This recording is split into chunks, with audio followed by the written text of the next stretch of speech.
Hello and welcome to this session. So we are discussing this play All My Sons by Arthur Miller. We are halfway through Act 1. So we have reached this point where there is some crisis about introducing Annie into the family's circles again. And Chris is interested in getting married to Annie, and that is seen as a potential emotional crisis for the family, primarily because the mother thinks Larry is still not dead. So Keller and Chris, father and son, they are continuing to have this discussion. We also very briefly saw towards the end of the previous lecture how there are a lot of comparisons that we can find between the father-son relationships in both in All My Sons as well as in Death of a Salesman. So coming back to this conversation, how do you know she'll marry you? Maybe she feels the same way mother does. Well, if she does, then that's the end of it. From her letters, I think she's forgotten him. I'll find out, then we'll thrash it out with mother. Right? Dad, don't avoid me. So this is something that Chris repeatedly tells Keller, not to avoid things, not to ignore things, to engage with things, and this escapism is, perhaps Keller is also quite right in getting into this escapist mode given what he has gone through. So Keller is trying to convince, quite unsuccessfully though, convince Chris that he need not be with, he shouldn't be with Annie, not because he believes he should not be with Annie, but mostly because he cannot deal the emotional turmoil with his wife, with his mother, with Chris's mother. So Keller, that is a good answer, but it don't answer anything. You haven't seen her since you went to war. It's 5 years. So there are these, there's a sense of date and time that we keep getting over here. So both of them, both the children, Chris as well as Larry, we understand both of them went to war. Only one came back, and Larry presumably died 3 years back.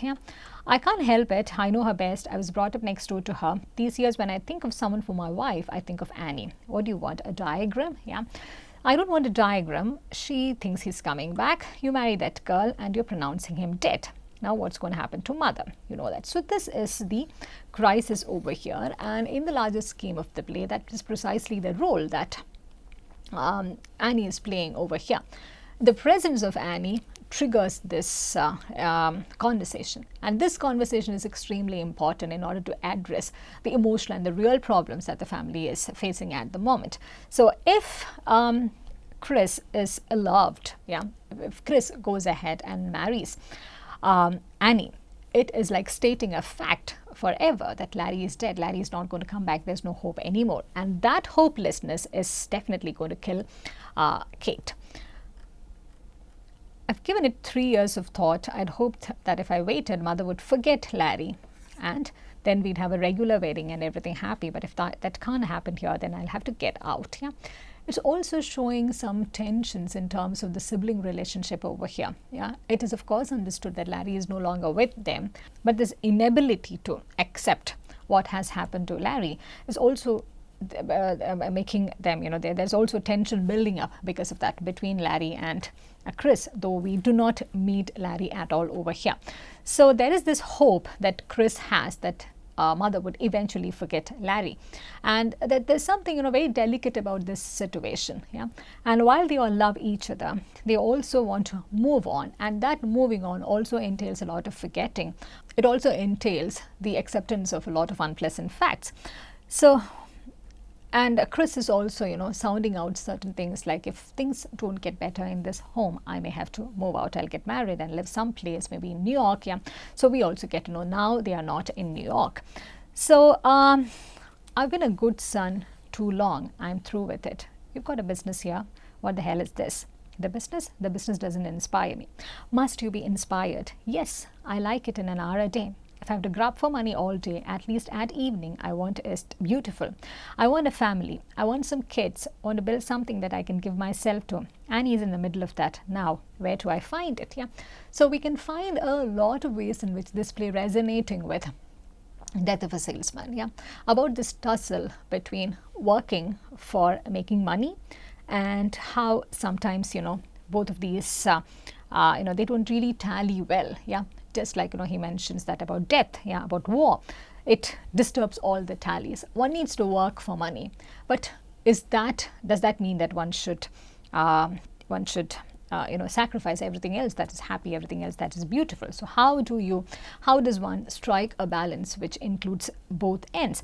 So this will come. This is something which is explored in greater detail, and You Can't Take It With You, which is a play which comes chronologically before Miller's plays. This is also something which got discussed very centrally in You Can't Take It With You.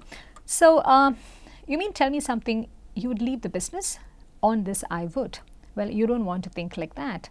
Then help me stay here. So this is a very touching scene over here when Chris is asking his father to help him stay here. So he's entirely right over here. If you could analyze this entire page in a more in a closer way. Yeah, Chris knows that he had been a good son, and all of them know that they all know that he has been trying his best to stay attached to his family much more than because a bit later we will see Annie presenting herself as a contrast to this. So Chris is also requesting his father to help him stay there, because it looks like a one-way project over here, at least from Chris's point of view, where he is trying his best to move on, and he wants his family to stay happy. He wants his mother also to forget Larry, not because he does not like Harry, but he wants his parents to be happy. All right, but don't think like that, because what the hell did I work for? That's only for you. The whole shooting match is for you. I know that, Dad, just you help me stay here. You find this desperation in Chris's voice, where he wants the family to help him to continue to stay in that home, to continue to live, because in so many levels we find that Chris's life also came to an end along with Larry's death. As long as Larry's death is not accepted, as long as this uncertainty continues, none of them can move on. It particularly is beginning to affect Chris also, because he's involved with Annie, who used to be Larry's girl.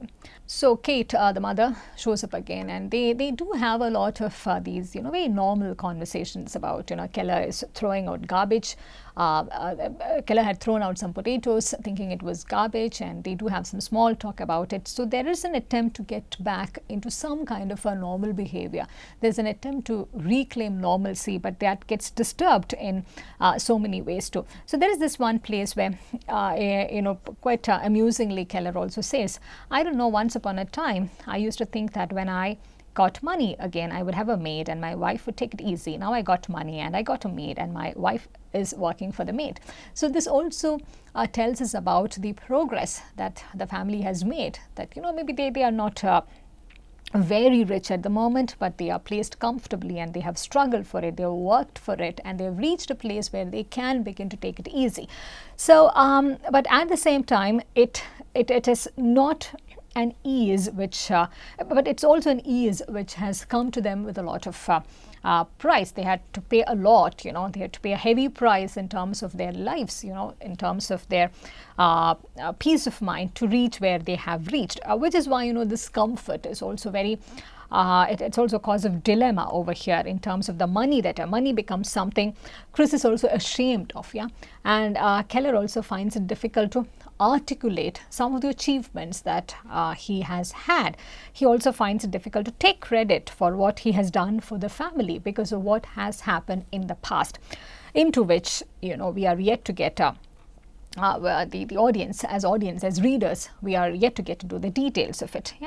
So we find that right at the beginning we found that Kate, the mother figure, she's more into things like horoscopes. She sees and believes in certain signs, which certain cosmic signs which appear before her, and here now she's again beginning to see all kinds of things coming together. Everything decides to happen at the same time. This month is his birthday. History blows down. Annie comes. Everything that happened seems to be coming back. I was just down the cellar, and what do I stumble over? His baseball glove. I haven't seen it in a century.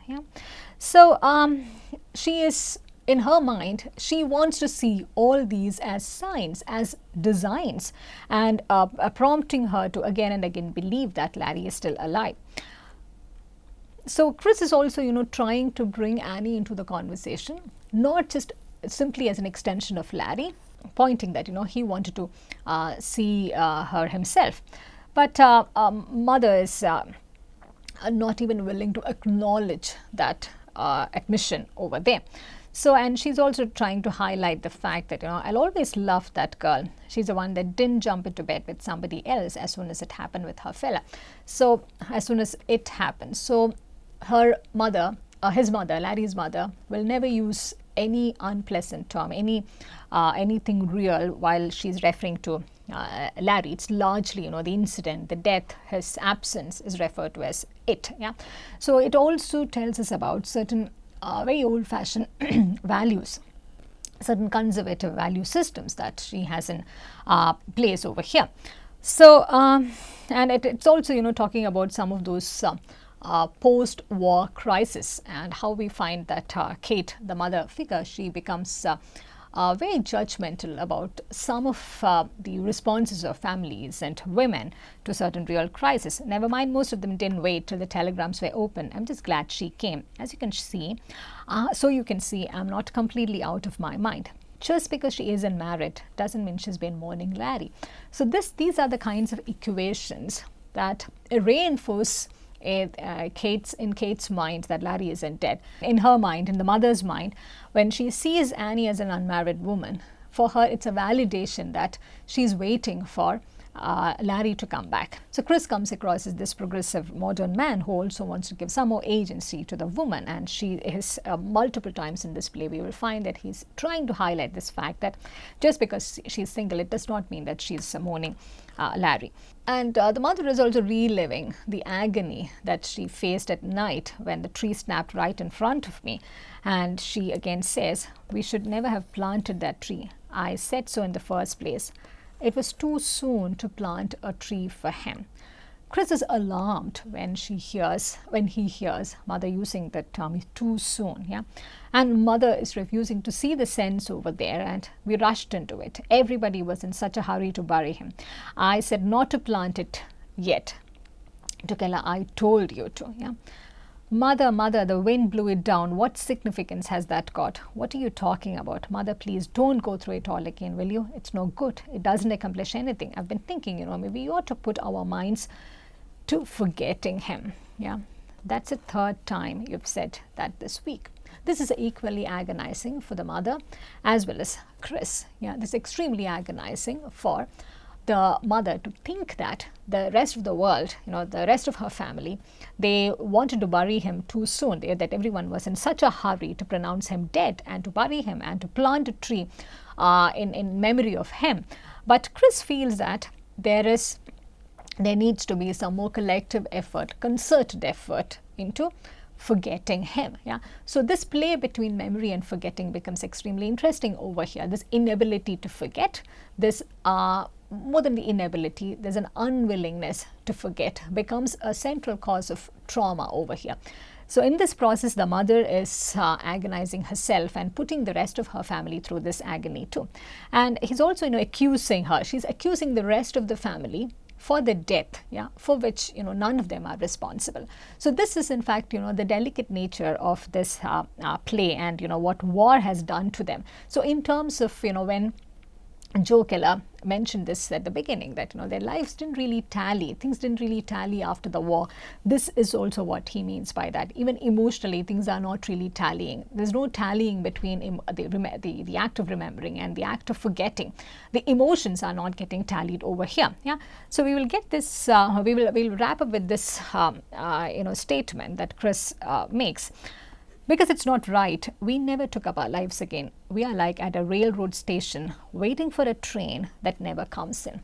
The existential angst, the absurdity of what they are facing is entirely revealed over here, waiting for a train that never comes in. That's how they all find themselves placed in. The only difference is that Chris is the only one who feels that, they are stuck. Yeah, for the mother, there's also a strange kind of comfort she has in that, in that phase where she is stuck.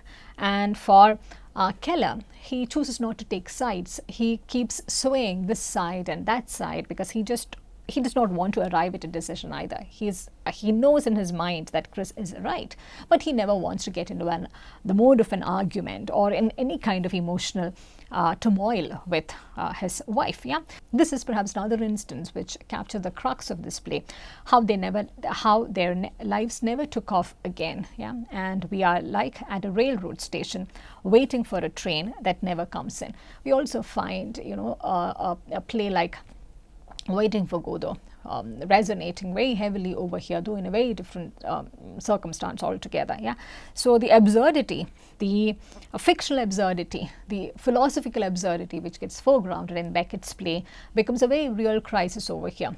Here's a family who's living this absurdity, who's living out this absurdity on a day-to-day basis. It's part of it's inherently woven into their ordinariness, which makes this absurdity all the more scary as well.